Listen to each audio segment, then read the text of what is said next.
We're doing the top 10 units for every single type in Dokkan until the end of the year. Last week was Super TEQ, and you can find that link in the description, but today we're covering Extreme TEQ. And like last time, I ranked these units based on their overall utility, their stats, effectiveness at their designed role, how well they function in endgame content like Super Battle Road, the Legendary Goku event, and Infinite Dragon Ball history, and I've also considered how much their weaknesses limit them and their accessibility to players.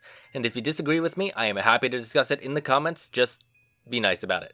Alright, let's go. Alright, so number 10 is Golden Cooler. His attack stacking and unconditional support for his allies, along with his immense damage modifier, lands him on this list for me. Plus, he's Golden Cooler. Look at that beautiful shiny lizard body. Anyway, unfortunately, he only comes around once a year on the Dragon Ball Heroes banner, which makes him a lot less accessible, and he relies on having other Dragon Ball Heroes allies for his additional super attack, which keeps him towards the bottom of my list. Number 9 is Super Saiyan 3 Broly. He recently got an EZA, which did help to patch up his unfortunate defense weakness. However, it buffed his offensive potential even more.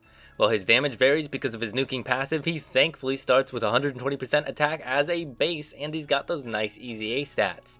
He's at his best when he's getting around 3 orbs, since he won't lose too much defense and you'll have a chance at getting an additional super attack. But if you're in a position where you feel safe, feel free to go for that big boy damage. Unfortunately, this guy has only 2 categories, so that does limit his use quite a bit.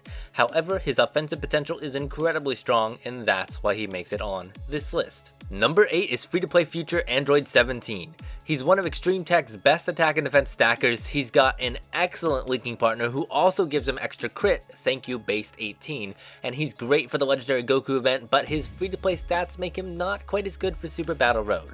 However, being free-to-play is a great plus. Now this Frieza just got an awakening around the time I'm making this video, and it's a good awakening. It certainly has its flaws, like needing Otherworld Warriors to activate his damage reduction, and he has the same name as a much better Extreme Physical Frieza, but he's still quite good. His attack and defense stacking is appreciated, and he offers some orb changing to help support his team.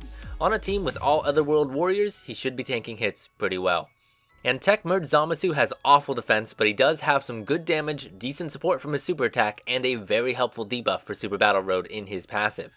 He also gets the added benefits of being both accessible from being on a decent amount of banners and being a perfect linking partner for AGL transforming Zamasu.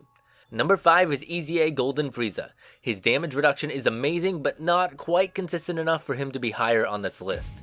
Thankfully, his EZA gives him at least 50% damage reduction at all times, which does certainly help him tank, but that 80% damage reduction when you have at least 50% HP is very, very nice. As long as the rest of your team isn't getting hit too hard, Golden Frieza will tank tons of hits.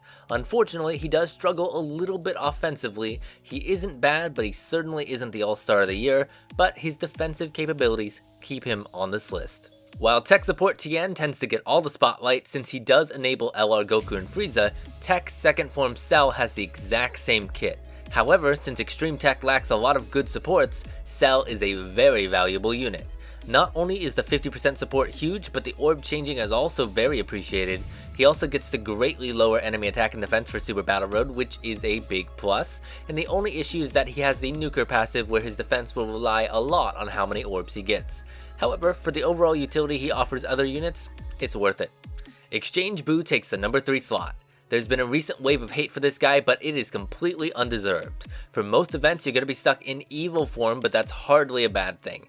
Evil Buu has 40% damage reduction, which isn't god tier, but it is respectable, as well as having a 25% chance to dodge. He also seals super attacks and has a 40% chance to stun on his super, making him pretty darn decent for Super Battle Road.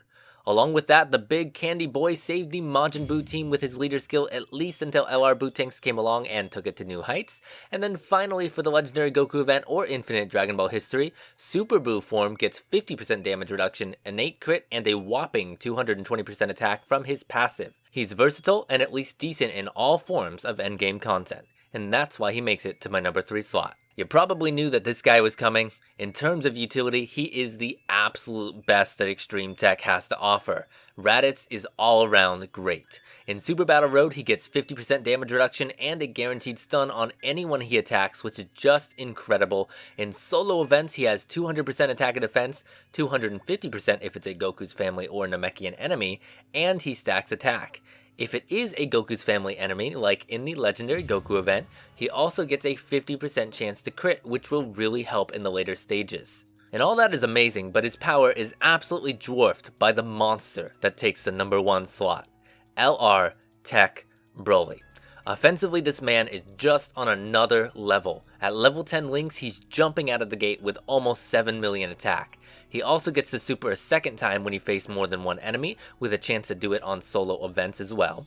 On top of that, his active skill is calculated separately, so you end up with a 326% attack boost for that turn. While his defense could certainly use a little bit of work, and he doesn't offer quite as much utility outside of big damage goes boom, he doesn't need it. His damage is just that impressive, so he takes my number 1 slot. Are you curious where your favorite unit lands, even if they didn't make it on this list? Well, come back on Sunday for the full Extreme TEQ tier list, and next week for another top 10 video. Make sure to subscribe to get that sent right into your eyeballs while you sleep, and I hope you all have a good day, a good week, a good life, and happy summons. Goodbye.